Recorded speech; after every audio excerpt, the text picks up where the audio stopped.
I'm Bo with Karcher, and I'm here today to introduce you to the Chariot 2 iScrub 20 Deluxe with orbital cleaning technology.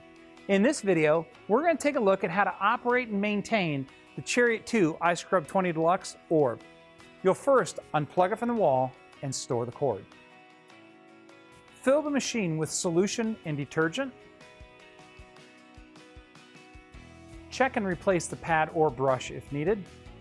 Check the squeegee to make sure it's clean and free of debris.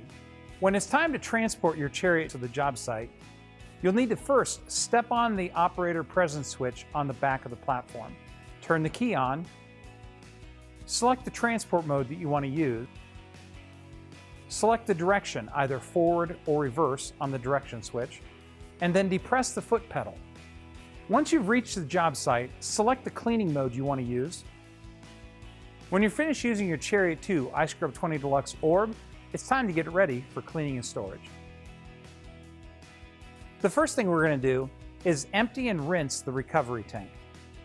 One great option is to use a bowl brush to clean corners to make sure that all debris is removed. Next, we're going to empty the solution tank. We'll check the pad and clean it or replace it as needed.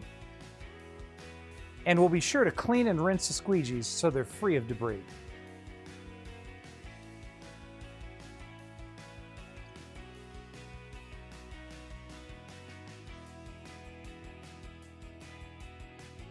Once you've emptied and rinsed the recovery tank, leave the lid clamshelled open so the recovery tank can dry. The final step will be to plug the unit in so that it can be charged and ready for the next use. So there you have it. You now know how to safely and effectively operate and maintain your Chariot 2 iScrub 20 Deluxe Orb.